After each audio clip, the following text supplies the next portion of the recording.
Yo, what's going on, Kicks Army? Today I'll be doing a sneaker drawing on the Adidas EQT Support Mid ADV Shenron that's set to release this year in December. So I was talking about KarlAnthony Towns getting a huge payday and some of the new rules that are being made to change in the NBA. Let's get it! This sneaker is a part of the 7 sneaker collab that's going on between Dragon Ball Z and Adidas. Given my thoughts on the entire collab in the previous Dragon Ball Z sneaker video that I did when I was doing the Goku release. Overall, I thought the entire collab is pretty good. Certain sneakers hit the mark better than others. I feel like this pair in particular did very well considering the sneaker that was going on and the theme that it was based off of. As far as we know, this shoe is set to release in December, although we've seen that the original release was supposed to start with the Goku and the Frieza model in August, but that was delayed a month, so it could be possible that that release will also be delayed. At the moment, we also don't have a price. If you stay followed up with Sneaker News and some of these other footwear media companies, that I'm sure they'll release the information as soon as they find out. And I feel like with this entire collection, a lot of the information that we're getting pretty much came up last minute. Like, we've heard about this pack since the beginning of the year, but it didn't take until recently to find out when this entire thing is gonna drop. We were supposed to see both the Goku model and the Frieza model released in the beginning of August, but now we're gonna have to wait until the end of this month just to see that happening. So that's almost a 2-month delay if you want to look at it like that. Also, I'm not sure if you guys have seen the images where if you have the entire collection, if you take all those boxes and if you stack them one on top of each other and based on when they were released, boxes themselves actually create like this whole new design where it has different figures from the series as well. I don't know, I honestly love the entire idea of the collaboration. Again, I'm still not sold on that Gohan model. I really don't like it, but aside from that, I think the whole thing is pretty cool. I just wish we got more information about it up front. That would just make our lives a whole lot easier. That way we could find out when these things are going to exactly release and what the price is going to be and what's going on with the whole thing in general. Now, if I had a choice, okay, and I normally don't have a choice because you guys already know that I'm a broke college student, so I don't have money to buy any of these sneakers, but if I have a choice, it might be these kicks that I would get out of the entire pack, I'm not gonna lie. It's honestly a toss-up between these and the Vegeta model. Both of those are kind of the kind of shoes that would fit within my style. Let me know about what you guys think about the entire collaboration in the comment section down below and which sneaker in particular you would like to cop. As always, if you guys enjoy these daily sneaker drawing videos, make sure you hit the like button, and if you're new to the channel, make sure you hit that subscribe button and bounce past that bell to get post notifications. And more importantly, if you like the stencil that you see on the screen, if you want to grab it, I have all of the stencils that you see in my videos for free on my website, KicksArt.com. We have over 200 free stencils on the site as of this very moment. I kind of redid the math because I was thinking about it. I said, okay, if I'm going to be uploading 2 new stencils to the website every day from now on until whenever I stop, which at the very least be at the end of the year. The goal is to do this all the way up until the end of next year. That would mean that we have at least 3 more full months until the end of the year. I didn't realize that. So I said, okay, if I'm doing 2 new stencils a day for 3 months, that would mean by the end of this year, the website's gonna have over 400 stencils on the site. I don't know why I only thought I was gonna have like 350. I'm not really too good at math, so you can't really hit on me for that. But when I did the math, I'm like, okay, that's over 400 stencils. That's a lot of stencils. That's double what I have now. If anybody's wondering, at this very moment, I have about 215 different sneaker stencils on the site. And as of today, I uploaded this stencil. I also uploaded the KD9 stencil, which means at this very moment, the KD tab is pretty much done. I'm gonna focus on a few more Kobe's and then that'll be taken care of as well. After that, I'm gonna be working on requests, which by the way, if you want to see a stencil added to the website that's not already available on the website, you can send a request to the contact tab at the top of the page. Yeah, once I have all those requests done, I'm pretty much going to be adding new stencils of whatever I think should be added to the site. Obviously, I'm going to try to prioritize some of those tabs that don't really have too much love, like the New Balance, the Vans, the Asics, things like that. Considering how the goal is to add over 200 new stencils by the end of this year, I think it's pretty much safe to say that I want to have at least, I don't know, 50 to 60 more stencils added between the Nike and Adidas tab alone. When I say new stencils, I'm not talking about alternate views, which is something I definitely want to focus on next year, is to get a lot of different alternate views for all of these stencils.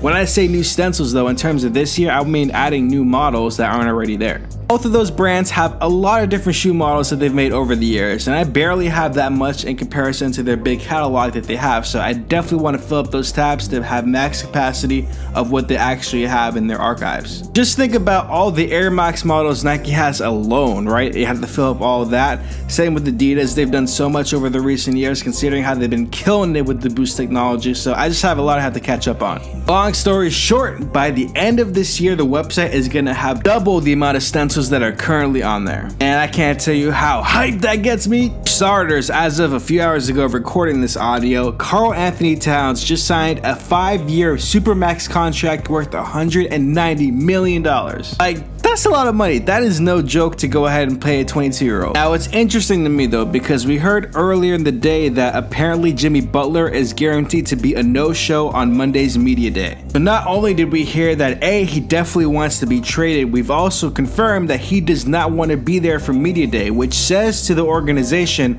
that I am telling you guys, I do not want to be as a part of this franchise anymore. I want to leave. I don't even want to have to deal with these reporters asking me questions for things that I don't want to answer, because that's how bad I don't want to be a part of this organization. Like, management already understood the situation and what was going on with Jimmy Butler, because obviously we all understood it as well. But I think the fact that they realized, okay, this guy's not even willing to show up for media day even though he's still under contract, we have to do something because we need stability as a team. Like, in this day and age, the players have so much power, they can determine the destiny of franchises, right? When one of your all-star level players, who's a really good player, like Jimmy Butler is a very good player, probably top 20 for sure, when he decides that he doesn't want to be there and you have the choice of trading him, not only do you have to understand, it's like, okay, we're going to trade him, we're not going to have him, but we have other players who are kind of disgruntled as well. They've been building up KarlAnthony Towns, they've also been trying to build up Andrew Wiggins. They need to have some stability, not only for the franchise, but for the fans. Fans don't want to go into a season thinking, okay, what's kind of happening with the team? Players are unhappy. We have young talent that's unhappy. We had veteran guys that came in for a bit and that left. I think it was very easy for them to say, okay, you know what we have to do? We have to pay one of these young players. KarlAnthony Towns has more potential than Andrew Wiggins.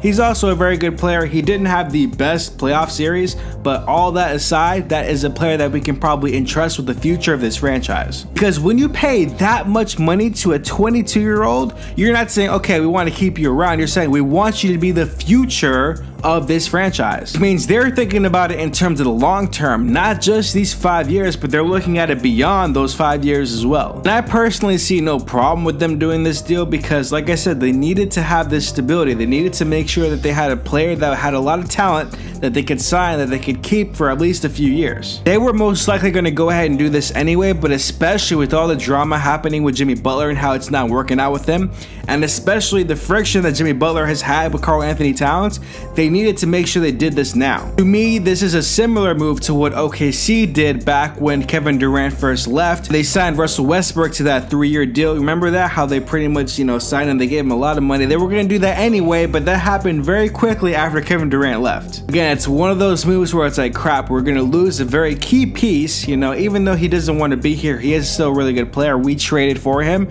We have to find a way to recover from this. Thus, we have to sign one of our players immediately. And after KarlAnthony Towns signed, he said this, quote, "I promise to the fans, my teammates, and the organization to keep the vision of the man who drafted me, Flip Saunders, alive and treat his dream of winning with respect and dignity. To the fans from day one and to the Wolves fans, this is for you. Thank you for believing in me." And the reason why that message is so important, why it's so heartfelt, is because if you do not know, Flip Saunders actually passed away in 2015. He was the head coach. Doing some research, I saw something pretty interesting. He actually was the head coach for a while between 1995 and 2005 for the Minnesota Timberwolves. Then he coached for a few more teams, then he went back to Minnesota, coached for 1 year until he passed away. But safe to say that KarlAnthony Towns definitely said the right thing when he went ahead and he signed that contract to make sure that he pays respect to the man. Like, if he hadn't already won over the fans in Minnesota, he definitely won them over now. And lastly, real quick, we have some recent changes that are going to be made for the 2018-2019 NBA season. First one, and this is probably the big one, the shot clock will reset to 14 seconds in offensive rebound situations as opposed to 24. So if your team has the ball, one person takes a shot, it misses, and you get the offensive rebound, the shot clock is not going to reset to 24, it's going to be at 14. I guess the philosophy behind that is that's going to maintain the flow of the game to stay at a high pace. And some people say that's not fair because now the team who got the offensive rebound is going to have to find another way to quickly score. Now the team who's defending has to find a way to quickly adjust. When the offensive rebound happens, everybody has to be on their toes, everybody has to be ready, and that's going to make the game a lot more interesting, I feel.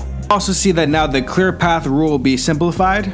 And that whole thing is really complicated in and of itself, but to break it down for those of you who don't understand the point of the clear path rule, the player got a steal or whatever and they're on the offense and they're doing a fast break and they have an opportunity to make an easy layup or whatever and another player fouls them to prevent them from doing that, that's a clear path violation. The difference between that and a traditional foul is that when you commit one of those clear path fouls, not only does the opposing player get 2 free throws, but now they also get to keep the ball. In this new rule change, it says that rule is pretty much simplified, but I watched the video on the changes and man, it still doesn't really make too much sense to me. It seems like a mess, to be honest. But whatever, I guess it's simplified. And lastly, the definition of a hostile act will expand for purposes of triggering instant replay reviews. So now, beyond looking at player versus player interactions, the referees can review encounters involving players with coaches, coaches with coaches, and even referees or fans. Basically, if there's something that seems kinda out of line at any point of the game with anybody in the arena, then that's a cause to go ahead and stop and replay what's going on. Which, to be perfectly honest, nobody really cares about that. At least like the fans, we don't really care too much about that. But that's gonna do it for today's video. If you guys enjoy these daily sneaker drawing videos, make sure you hit the like button, and if you're new to the channel, make sure you hit that subscribe button and bounce past that bell to get post notifications. Don't forget to visit KicksArt.com for all your sneaker stencil needs. Make sure you check out the over 280 videos on the channel. You guys already know that I'm uploading daily videos, so I will see you guys tomorrow. Yee!